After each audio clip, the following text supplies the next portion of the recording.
Physics and math academy मध्ये आपले स्वागत आहे मित्रो.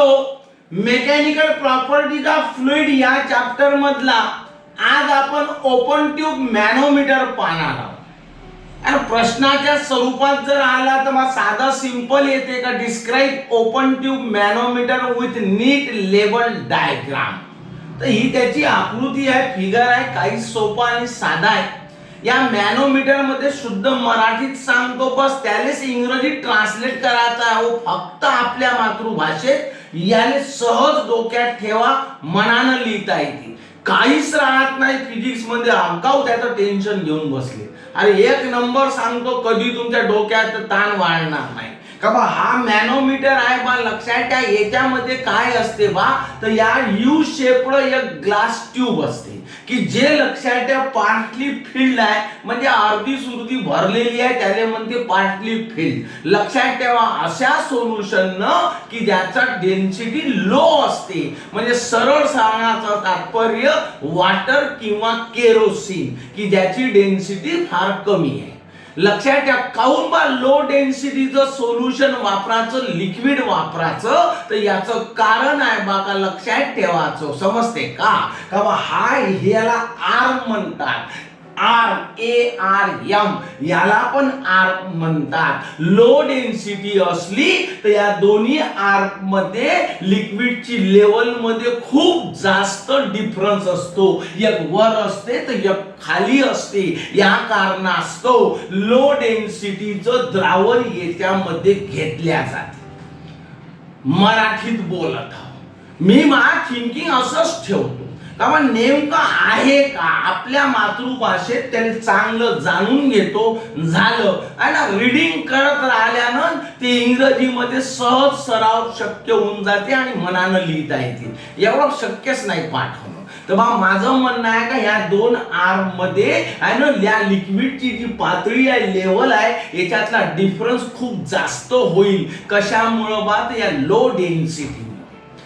बोला मग आता एवढं जर झालं असं तर पुन्हा डोळ्यानं दिसते बा का हा जो आर्म आहे हा ओपन आहे. कुठं ओपन आहे तर ऍटमॉस्फिअर मध्ये ओपन आहे. आणि दुसरा जो आर्म आहे हा कनेक्ट आहे कोणाला, तर या टँकला.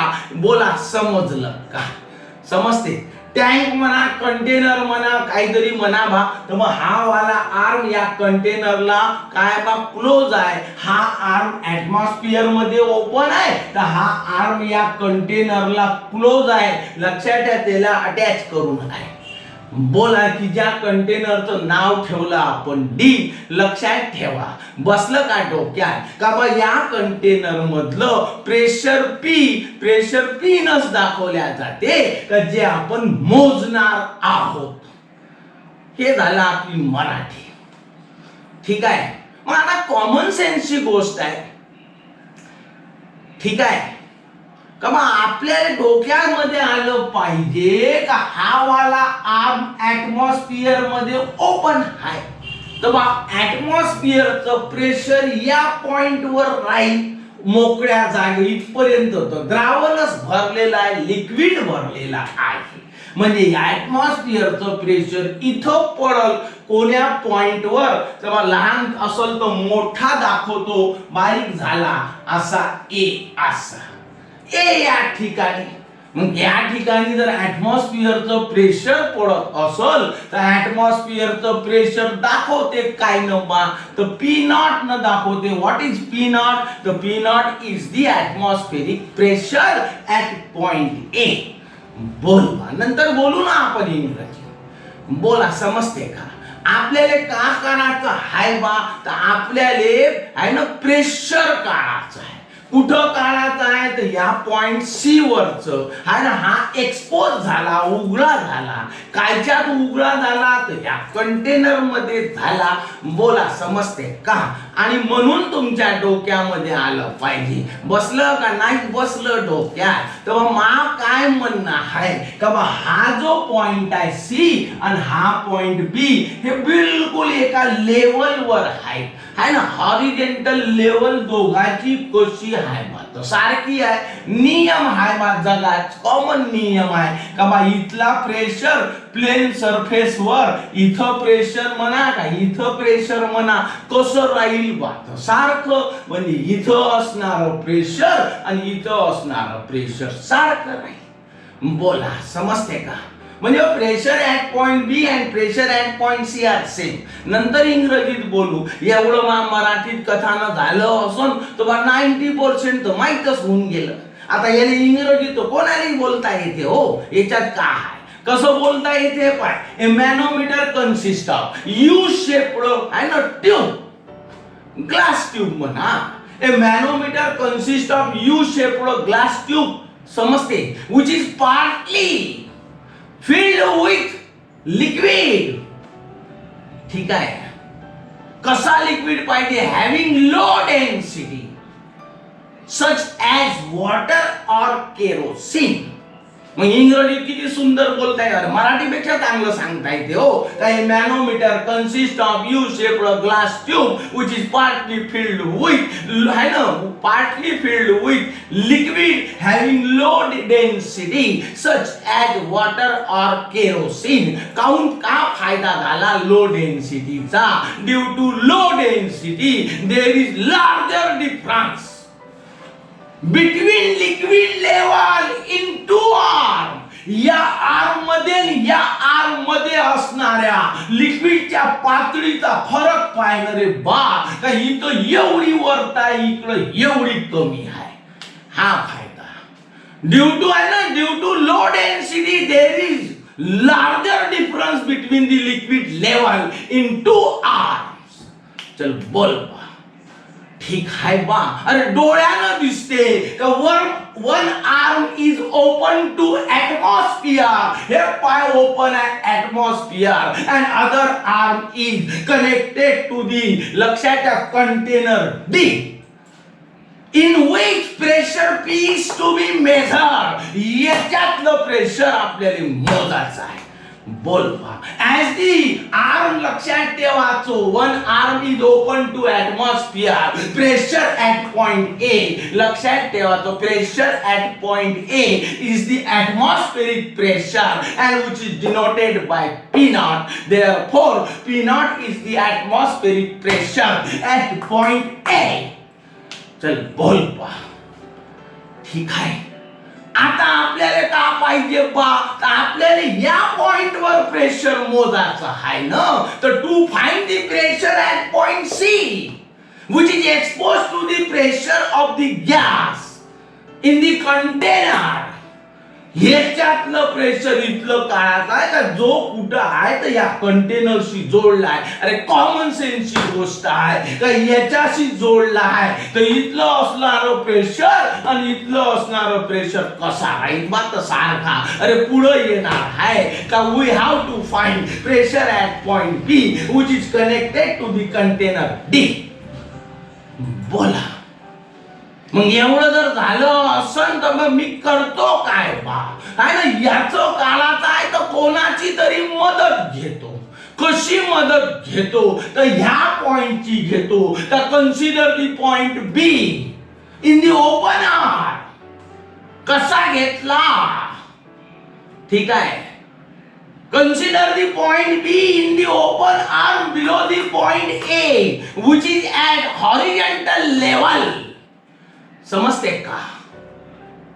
ॲट पॉइंट सी याची ना याची हॉरिझॉन्टल लेवल सारखी आहे. काऊन असा निवडला माहित असलं पाहिजे. Like the pressure at point B and pressure at point C at the horizontal level are same as both the point are at horizontal level. Therefore the pressure at point B is equal to the pressure at point C. चल बोल. मग एवढं जर झालं असन तर या डोक्यात आलं पाहिजे आहे ना, ह्या झाला कुठला प्रेशर, तर या पॉइंट वरचा ए वरचा ऍटमॉस्फेरिक प्रेशर मी सांगून टाकलं का बा P of B equal to P of C, म्हणजे pressure at point B is equal to pressure at point C, why both the points are at horizontal level and we know that at horizontal level pressure are same. निसर्गाचा नियम आहे. ठीक, पुढं ऐक.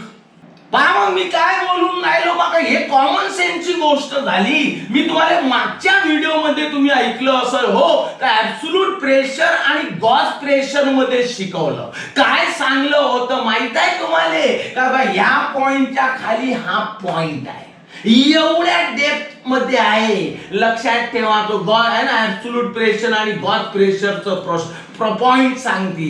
काय सांगते बा, तर बा लक्षात ठेवा, pressure at a depth h, हे इथं pressure at a depth h म्हणजे ए च्या खाली असणाऱ्या या पॉइंटवर, एच एवढ्या डेप्थवर, below the surface of liquid, हे सरफेसच आहे लिक्विडची, हे सांगते.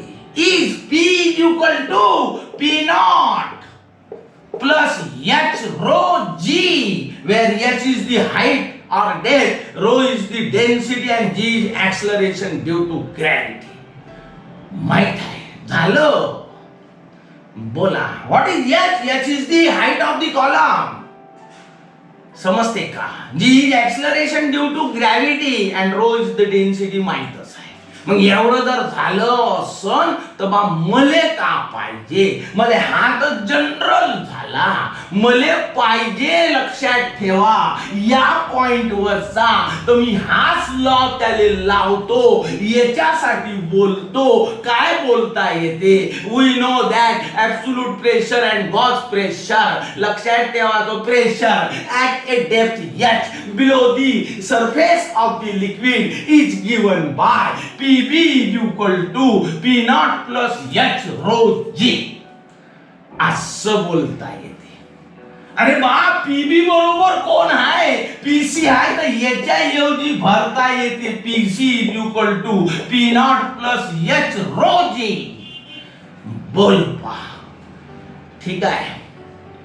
मग एवढं जर झालं असन तर त्या डोक्यामध्ये आलं पाहिजे का पीसी भेटून गेला. मग पीसी भेटला तर लक्षात ठेवा, पास्कलनं सांगलं बा, काय सांगलं, पास्कलनं सांगलं का बा लक्षात ठेवा, या पॉइंट वरचा प्रेशर आणि या पॉइंट वरचा प्रेशर कसा राहील बा सारखा. ठीक आहे. कोण सांगलं, पास्कलचा लॉ झाला याच्या अगोदर. According to Pascal law, pressure at point C is equal to the pressure at point D, और दुसऱ्या भाषेत pressure at point C is same as that of the pressure at point D. बोला, P B the pressure in the container, आणि म्हणून लक्षात ठेवा याच्यामधला pressure जर P धरला तर बा पीसी बरोबर का होईल बा, तर पी म्हणजे याचा इथं असणार प्रेशर आणि इथं असणार प्रेशर सारखं असते असा म्हणणारा पास्कल होता. आणि या कारणास्तव या पीसीच्या ऐवजी मी पी भरतो, P equal to P naught plus h rho g. बोल पा, याचं इकडं पक्षांतर केलं तर P minus P naught is equal to h rho g. बोला, समजते का? मग एवढं जर झालं असन तर बा लक्षात ठेवायचं, काय करते बा हा manometer. Manometer measure the gauge pressure, gauge pressure in the container. लक्षात ठेवायचं हो. ठीक आहे. ह्या जो इक्वेशन आहे याले मी स्टार म्हणतो, तुमच्या लक्षात मध्ये असू द्या. का मॅनोमीटरचं काम काय आहे, manometer measure the gauge pressure, gauge pressure in the container. आणि हा जो इक्वेशन आहे लक्षात घ्या, this equation star is the gauge pressure in the container. कोणता कंटेनर, तर कंटेनर डी. हा झाला तुमचा पहिला पॉइंट. अहो एक दोन डावायचं तर पाठ होऊन जाते, का सांगता. आवडला? नेक्स्ट पाहून घ्या. एवढा जबरदस्त महत्वाचा पॉइंट आहे का तुम्ही खुश होऊन जासाल. असा शिकवतो. Explain the phenomena of surface tension on the basis of molecular theory. ऐका मित्रो, फारच महत्वाचा प्रश्न आहे. परीक्षेच्या दृष्टिकोनातून अतिशय महत्वाचा, 4 मार्कासाठी खणखणीत येणारा प्रश्न आहे. Explain the phenomena of molecular theory. Explain the phenomenon of surface tension on the basis of molecular theory. पहिला मुद्दा सांगत आहोत, कांदेव नाही का बा, याच्यातले बारीक बारीक पॉइंट पहिले लिहावे लागतात. तर पहिला पॉइंट आहे तुमचा इंटरमॉलिक्युलर फोर्स. लहानपणापासून 8व्या वर्गामध्ये आला इंटरमॉलिक्युलर फोर्स. तेच आपण इथं ऐकून राहिलो. परीक्षेत तुम्हाला असंच पॉइंट वाईज लिहायचा आहे. कायले म्हणते रे बा इंटरमॉलिक्युलर फोर्स? तर बा साधी गोष्ट आहे, 2 मॉलिक्यूल एका सबस्टन्सचे, त्याच्यामध्ये असणारा फोर्स कोणता? अट्रॅक्शनचा. तर बा इंग्रजीत बाय बोगस बोलालं बा, the force of attraction between 2 molecule of same substance is called intermolecular force. लवकर बोला. आता हे एवढे सोपे पॉइंट का डबल सांगायचं आहे का?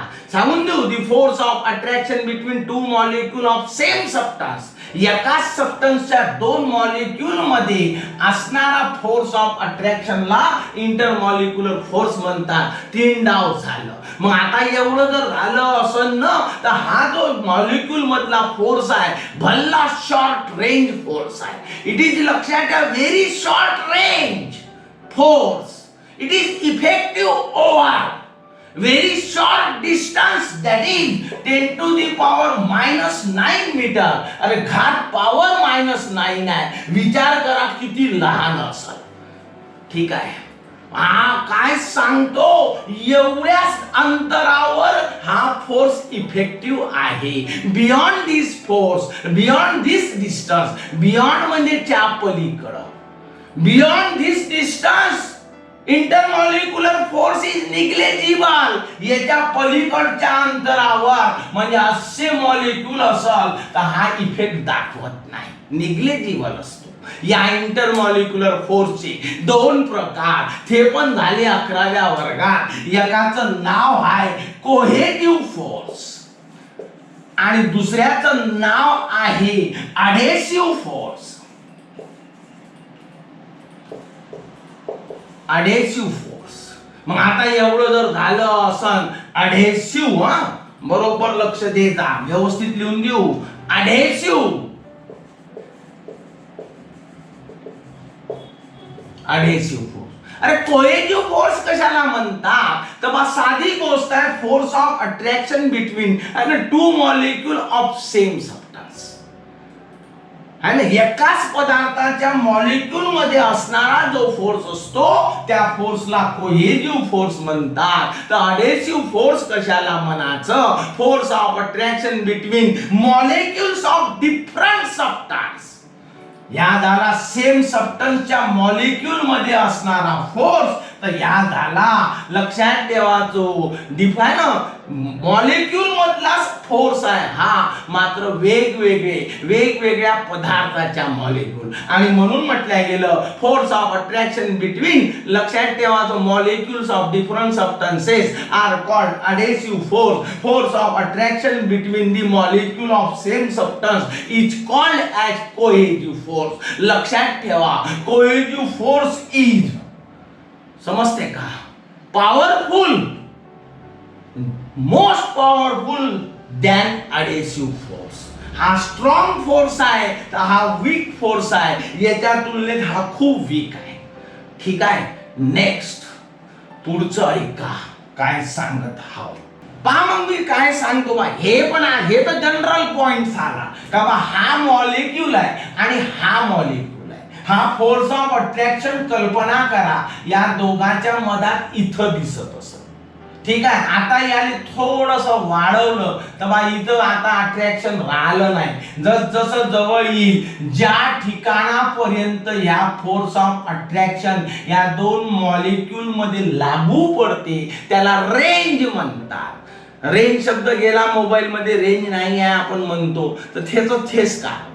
तर मला लक्षात ठेवायचो, समजते का, म्हणजे maximum distance between 2 molecule up to which the molecular force is effective is called range of molecular force. आहे ना, थोडस आपण वर चढलो तर रेंज भेटते, खाली आलो तर रेंज भेटत नाही. म्हणजे मॅक्झिमम डिस्टन्स का जिथपर्यंत या मॉलिक्युलर फोर्स प्रभाव दाखवतो त्याला रेंज म्हणतात. इंग्रजीत बोललो maximum distance between the two molecule. लक्षात ठेवा, up to which the molecular force is effective is called range of molecular force. Sphere of influence कशाला म्हणतात हे सांगतो आता. हे पूर्ण पॉइंट तुम्हाला लिहावे लागतील. लक्षात ठेवा, मोठं थेरी लिहायला लागते याची. तर स्पियर ऑफ इन्फ्लुएन्स लक्षात ठेवा. काय सांगत हाव, कल्पना करा का हा तुमचा मॉलिक्यूल, या मॉलिक्यूलला सेंटर म्हणून घ्या आणि एक इमॅजिनरी काल्पनिक स्पियर काढायचा. या काढला स्पियर. हा मॉलिक्यूल काय झाला रे, तर या स्पियरचा सेंटर म्हणून गृहीत धरायचं. ठीक आहे, एक मॉलिक्यूल घ्यायचं, त्याला सेंटर म्हणून अज्युम करायचं आणि एक इमॅजिनरी काल्पनिक स्पियर काढायचा. बोला, समजते की ज्याचा सेंटर मॉलिक्यूल आहे. ठीक आहे, आणि या आहे ना, या स्पियरची रेडियस लक्षात ठेवा काय गृहीत धरणार आहे, तर याच्या सेंटर पासून तर इथपर्यंत हे रेंज जे असते. What is range? दोन मॉलिक्यूलच्या मधात असणारा force of attraction. Maximum distance between two molecule up to which force of attraction is effective is called range of molecular force. तर हे रेंज आपण घ्यायची रेडियस, आणि अशा पद्धतीनं जे स्पियर काढल्या जाईल त्याला स्पियर ऑफ इन्फ्लुएन्स म्हणतात. What is sphere of influence? A imaginary sphere is drawn. समजते? With a molecule at its centre and radius equal to the molecular range किंवा range of molecular force is called sphere of influence. Influence म्हणजे परिणाम, मराठीत परिणाम म्हणतात. यालाच म्हटल्या जाते स्पियर ऑफ इन्फ्लुएन्स. तर मग असे वेगवेगळे पॉइंट लिहायचे आहेत. आता याच्यानंतर काय सांगतो तर मला लक्षात द्या, सरफेस फिल्म कशाला म्हणतात. काय सोपं आहे. ठीक आहे, हे आहे सरफेस फिल्म. पहा मग मी काय सांगतो, हे जे लिक्विड आहे याची ही सरफेस लेयर आहे. ठीक आहे, आणि या लेयरची थिकनेस एवढी आहे. हे कशी घ्यायची तर मला लक्षात ठेवायचं हो, ही थिकनेस कशी गणल्या जाते किंवा इंटरमॉलिक्युलर फोर्सचं जी रेंज असते. ठीक आहे, तेवढी त्या रेंजच्या एवढी याची जी आहे ना, ही थिकनेस म्हणून गृहीत धरल्या जाते. सिंपल साधा आहे. Surface layer of liquid with thickness equal to the range of molecular force. याची थिकनेस मॉलिक्युलर फोर्सच्या रेंज एवढी गृहीत धरल्या जाते. असं जेव्हा असेल तेव्हा त्याला सरफेस फिल्म म्हणतात. काय बोललो बा, सिंपल साधा आहे. Surface layer of the liquid with thickness equal to the range of molecular force is called काय रे बा, तर लक्षात ठेवा सरफेस फिल्म. ऐक मग मी काय सांगतो. ठीक आहे, in the figure X Y is the free surface. बोल कोणाची आहे या लिक्विडची? In the figure X Y is the free surface of the liquid and X dash Y dash. ठीक आहे, इज दी ठीक आहे इनर लेयर ऑफ लिक्विड. दिसते डोळ्यानं. XY is the free surface of liquid and X dash Y dash is the inner surface of the liquid. असं आहे. हे घेतलं. ठीक आहे, कसं घेतलं? Parallel to XY. आतली लेयर विचारात घेतली तर या वरच्या लेयरला पॅरलल. तुमच्या मनात आलं पाहिजे कसं इथून काऊन नाही घेतली, एवढीच काऊन नाही घेतली. अरे हे जे जाळी घेतली ना म्या, हे मॉलिक्युलर फोर्सच्या रेंज एवढी धरली. असं आहे. म्हणजे अर्थबोध या झाला का distance between X Y and X dash Y dash is equal to the range of molecular force, therefore this is the thickness of the liquid surface. बोल बाबा समजलं का नाही? मग मी काय बोललो बा? तर सिंपल साधा आहे. सरफेस लेयर ऑफ दी, समजते, free surface layer of the liquid with thickness equal to the range of molecular force is called surface film. In the figure xy is the free surface of liquid and x dash y dash is the inner surface of liquid which is parallel to the xy. The distance between xy and x dash y dash is equal to the range of molecular force, therefore which is the thickness of the liquid surface. चल बोल. ठीक आहे. मग काय बा सांगता येते? तर बा लक्षात ठेवा, एवढी जाडी झाली हो. ठीक आहे. ठीक आहे. काय सांगलं? X X dash minus Y Y dash हे आहे. ठीक आहे. X as the surface film, एवढी सरफेस फिल्म झाली. एवढं आपल्याला सांगायचं हाय बा. पहिले हे शॉर्ट अँड स्वीट खूप कमी झालं. आता मी सुरुवात करतो आहे ना. 3 मॉलिक्यूल आहे याच्यात, सिंपल साधी. किती मॉलिक्यूल आहेत बा? तर 3. ह्या 3 मॉलिक्यूलला मी आता नाव देणार आहोत. ठीक आहे. पहिला मॉलिक्यूल सुरुवात करत आहोत. पहिला मॉलिक्यूल बद्दल बोलत आहोत, या घेणार आहोत. Consider the molecule which is deep inside the liquid. ठीक आहे. पहिले मराठीत सांगतो, नाही तर काही समजायचं नाही, वरून चाललं जा. याले नाव देऊन टाका ए. एक मॉलिक्यूल विचारा, एवढा लिक्विड भरून आहे, त्याच्यापैकी एक मॉलिक्यूल मी घेतला ए नावाचा. कसा विचार केला म्या 3 मॉलिक्यूलचा? हा ए, ह्या बी, तर भाऊ याले मी सी म्हणून टाकतो.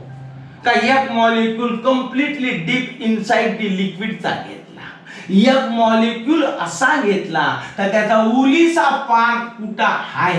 तर हवेमध्ये आहे, एअर मध्ये आहे. तर मॅक्झिमम पार्ट त्याचा लिक्विड मध्ये आहे. तर एक तिसरा असा घेतला तर त्याचा अर्धा पार्ट म्हणजे स्पियर ऑफ इन्फ्लुएन्सचा अर्धा पार्ट एअर मध्ये आहे, तर अर्धा पार्ट लिक्विड मध्ये आहे. 3 पोझिशनचा मी विचार करणार. मग पहिले तर मराठी खरोखर सांगतो, मराठीत नाही ऐकलं वरूनच जा. इंग्रजीत धुवाधार बळबळ करून टाकू. तर मला लक्षात ठेवा, मी असा पॉइंट घेतला ए नावाचा, सॉरी पॉइंट म्हणता मॉलिक्यूल लिक्विडचा, तर जो या लिक्विडच्या वेल इनसाइड आहे, आतमध्ये आहे.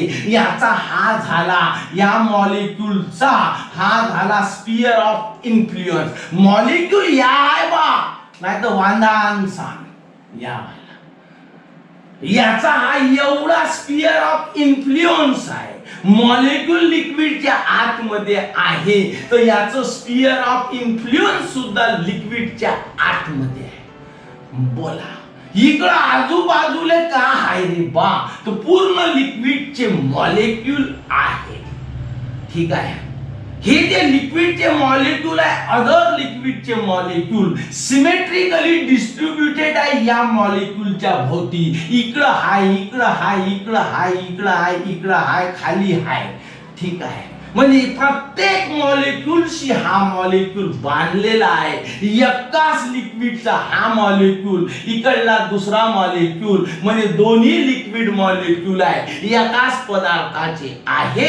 इकडं हाय, इकडं या, इकडं या, इकडं या, म्हणजे दोघांमध्ये लक्षात ठेवा, इकडल्या मॉलिक्यूलशी या मॉलिक्यूल बांधलेला असेल, ज्या फोर्सनं बांधलेला असेल त्याला कोहेजिव्ह फोर्स म्हणतात. इकडल्यानं सुद्धा बांधला असल त्याला पण कोहेजिव्ह म्हणतात, इकडं बांधला असल त्याला पण कोहेजिव्ह म्हणतात. वाय तर मला लक्षात ठेवा, तो force of attraction between two molecule of same substance is called cohesive force. खालच्या मॉलिक्यूल सुद्धा बांधल्या गेला तो पण कोहेजिव्ह फोर्स असल. आणि म्हणून या मॉलिक्यूलच्या अवतीभोवती जेवढे लिक्विडचे मॉलिक्यूल आहे हे डिस्ट्रीब्यूट आहे ना, सिमेट्रिकली डिस्ट्रीब्युटेड आहे. आणि हा मॉलिक्यूल त्या सर्व मॉलिक्यूलशी कोहेजिव्ह फोर्स न बांधलेला आहे. इकडून जेवढा फोर्स लागल तेवढाच फोर्स इकडून लागल, जेवढा वरून लागल तेवढाच खालून लागल. आणि या कारणास्तव रिझल्टंट कोहेजिव्ह फोर्स या मॉलिक्यूल वरचा 0 होईल. जेवढ्या ताकदीनं याला वर ओढल्या जाईल तेवढ्याच ताकदीनं याला खाली ओढल्या जाईल. म्हणजे फोर्स सारखा लागला तर रिझल्टंट फोर्स काय होईल रे, तर 0 होईल. सांग बा. ठीक आहे, मग एवढं जर तुला समजलं असेल तर लक्षात ठेव, इंग्रजीत बस एवढं बोलायचं आहे शॉर्ट आणि स्वीट मध्ये. तर consider the molecule A which is deep inside the liquid, its sphere of influence, लक्षात ठेवा, is also completely inside the liquid. बोला. ठीक आहे, पुढं सांगत हाव लक्षात ठेवा, these molecules, लक्षात ठेवा, other liquid molecule are distributed symmetrically around this molecule A and therefore लक्षात ठेवाचो molecule A is attracted from all sides, सर्वीकडून तो अट्रॅक्ट होईल. Hence the resultant cohesive force acting on the molecule A is 0. सर्वीकडून सारख्या फोर्सनं attract होईल आणि म्हणून याच्यावर act होणारा cohesive force हा 0 राहील. आता मी बोलतो या मॉलिक्यूल बी बद्दल. आहे ना, molecule B lies with the surface. समजते का, molecule B lies within the surface. ठीक आहे, and below the free surface such that its sphere of influence is partly, लक्षात ठेवाचो, समजते का, such that its sphere of influence, major part of its sphere of influence is in liquid and minor part is in air.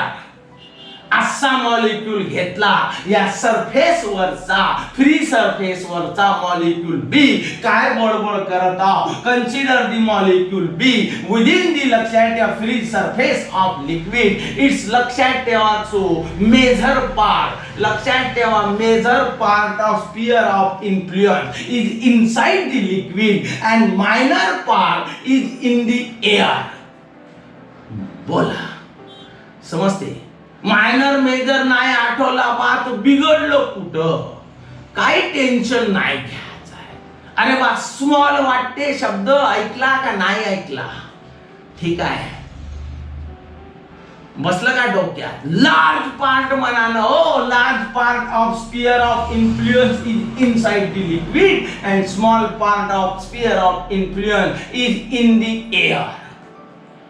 बोला, इथं आहे म्हणजे इथं कोण असले पाहिजे, एअरचे मॉलिक्यूल असले पाहिजे. इथं आहे तर इथं कोण आहे बा, लिक्विडचे मॉलिक्यूल आहे. हे लिक्विडचे मॉलिक्यूल काय करतील, लक्षात घ्या, याला असं खाली ओढण्याचं काम करतील. कोणाच्या मदतीनं, कोहेजिव्ह फोर्सच्या मदतीनं. कोहेजिव्ह फोर्स या लिक्विड, हाय लिक्विडचा मॉलिक्यूल, हाय लिक्विडचा मॉलिक्यूल, आणि या कारणास्तव या दोघांच्या मधात कोहेजिव्ह फोर्स राहील. या कोहेजिव्ह फोर्सनं हा लिक्विड मॉलिक्यूल असा खाली ओढला जाईल. तर इथं एअरचे मॉलिक्यूल आहे आणि हा लिक्विडचा आहे. दोन्ही मॉलिक्यूल वेगवेगळे असले तर त्याच्यामध्ये अडेसिव्ह फोर्स असतो. कोणता, अडेसिव्ह. लक्षात ठेवा, अडेसिव्ह फोर्स. आणि तुम्हाला सांगलं की अडेसिव्ह फोर्स एअर मॉलिक्यूल याचा एअर मॉलिक्यूलचा फोर्स लिक्विड मॉलिक्यूलच्या फोर्सच्या तुलनेत वीक राहील. अडेसिव्ह फोर्स नेहमी कोहेसिव्ह फोर्सच्या तुलनेत वीक असतो. आणि म्हणून म्हटलं गेलं काय सांगत हाव तेव्हा लक्षात ठेवायचं आहे ना. लिक्विड मॉलिक्यूल्स लक्षात ठेवा. Molecule of the liquid attract the लक्षात molecule B in the downward direction due to the cohesive force. At the same time air molecule in the upper part also attract the molecule B in the upward direction by adhesive force, but adhesive force is negligible as compared to cohesive force, and therefore resultant force acting on the molecule B is cohesive force. Due to this force the molecule B is attracted towards the लक्षात ठेवा liquid molecule. Done. Next आता पाहिसाल तो molecule C बद्दल सांगत आहोत. हा molecule कसा आहे या फ्री सरफेस वर आहे. इथं आहे तो मॉलिक्यूल सी नाही तर भलत समस्या आहे. हा तर त्याचा स्पियर ऑफ इन्फ्लुएन्स आहे. लक्षात ठेवा याचा स्पियर ऑफ इन्फ्लुएन्स अर्धा. हाफ कसा आहे तर हाफ एअर मध्ये आहे, डोळ्यानं दिसत आहे. हाफ कसा आहे तर लिक्विड मध्ये आहे. बोला मग एवढं जर झालं असन तर या हाफ पार्ट मध्ये कोण राहील तर एअरचे मॉलिक्यूल आणि ह्या वाला अर्धा जो आहे याच्यात कोण राहील तर लिक्विडचे मॉलिक्यूल. ठीक आहे. हा लिक्विड मध्ये बुडून आहे स्पियर ऑफ इन्फ्लुएन्स तर इथं लिक्विडचे मॉलिक्यूल असल. इथं वरत एअर मध्ये अर्धा पार्ट आहे तर तिथं कायचे मॉलिक्यूल असतील तर एअरचे असतील. सिंपल साधा हाय काय सांगत एवढेच आहे. याच्यामध्ये किती एअरचे मॉलिक्यूल बसतील तर इथं तो एवढे मॉलिक्यूल आहे. म्हणजे एअरचे मॉलिक्यूल हे या लक्षात ठेवा इथं असणाऱ्या लिक्विडच्या मॉलिक्यूलच्या तुलनेत फार कमी आहे. बोला आणि म्हणून तुमच्या डोक्यामध्ये दुसरा मुद्दा सांगतो का एअर मॉलिक्यूलची डेन्सिटी ही कमी राहील कोणाच्या तुलनेत तर लिक्विड मॉलिक्यूलच्या डेन्सिटीच्या तुलनेत. आणि या कारणास्तव हा मॉलिक्यूल एअरचा याला ओढण्याचा प्रयत्न करल कोणाच्या मदतीनं अडेसिव्ह फोर्सच्या मदतीनं. त्याच वेळेमध्ये इकडले जे लिक्विड मॉलिक्यूल आहे या मॉलिक्यूलला ओढण्याचा प्रयत्न करल कोणाच्या मदतीनं तर कोहेसिव्ह फोर्सच्या मदतीनं. मात्र याचा एअर मॉलिक्यूलचा अडेसिव्ह फोर्स या लिक्विड मॉलिक्यूलच्या कोहेसिव्ह फोर्सच्या तुलनेत वीक राहील. आणि या कारणास्तव या मॉलिक्यूल सी वर ऍक्ट होणारा नेट फोर्स कोणता राहील तर कोहेसिव्ह फोर्स राहील. आणि या कोहेसिव्ह फोर्सनं हा लिक्विड मॉलिक्यूल अट्रॅक्ट केल्या जाईल, ओढल्या जाईल कुठं खाली. बोल ठीक आहे. मग एवढं जर झालं असन तर इंग्रजीत ऐक. The molecule C lies on the free surface of the liquid. Its half of the sphere of influence is लक्षात ठेवा in air and half of the sphere of influence is in liquid. चल बोल ठीक आहे.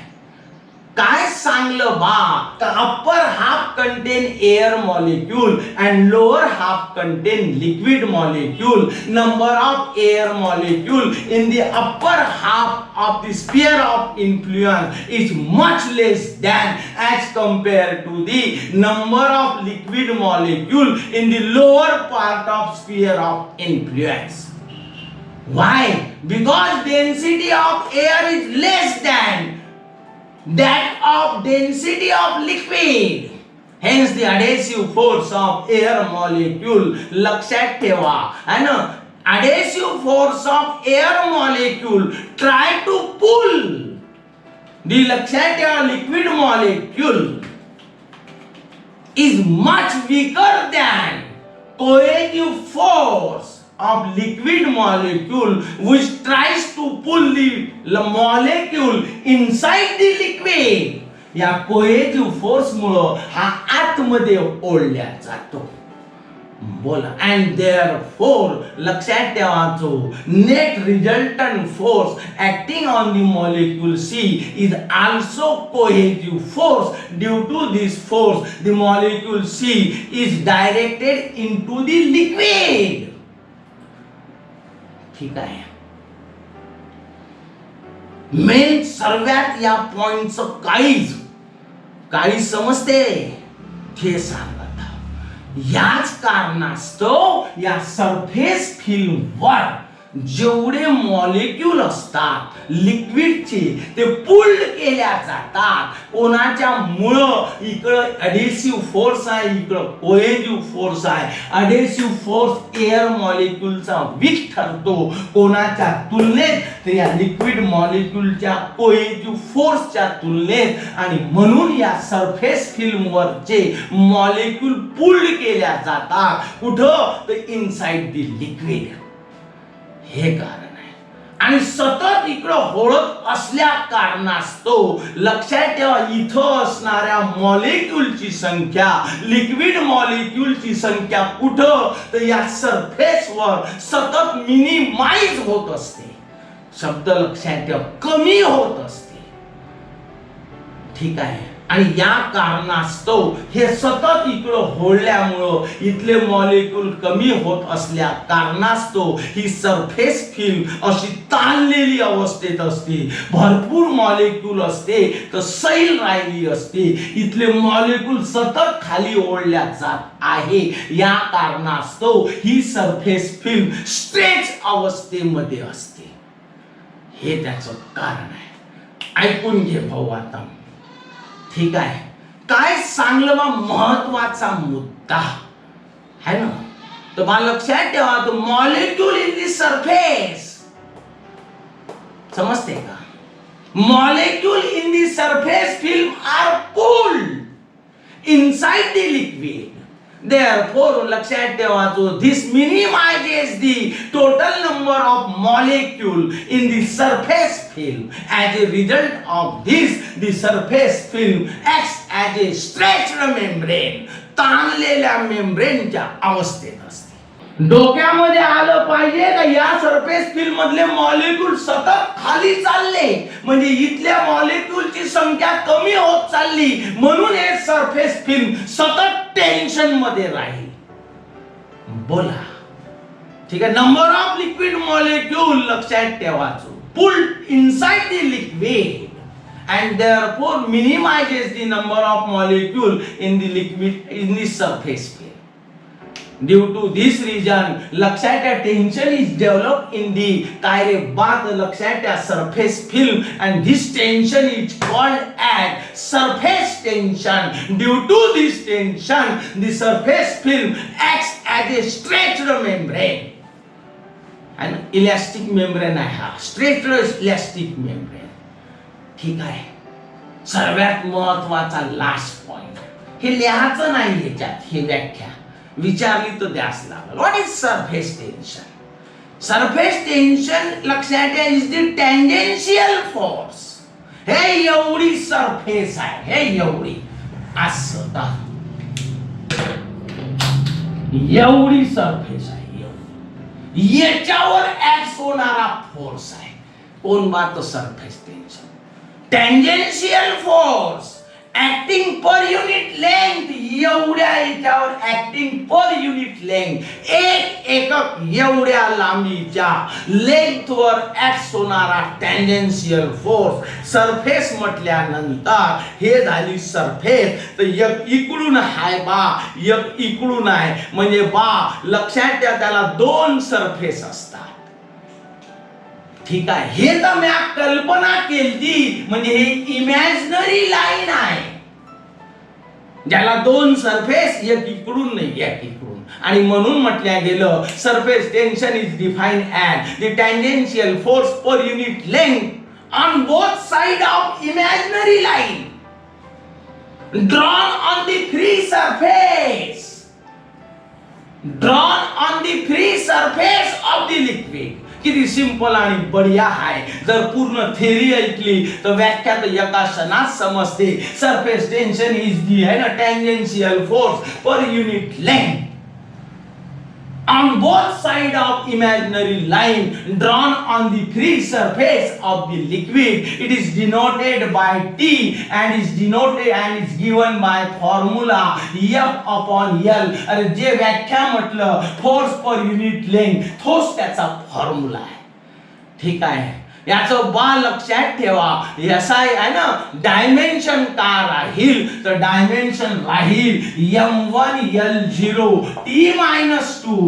कोणी राजो हो l0 m1 t-2 लिहिते. पुस्तकात बहुतेक असं छापून आहे तर बा काही फरक नाही पडत. असं लिहिलं काय ना असं लिहिलं काय.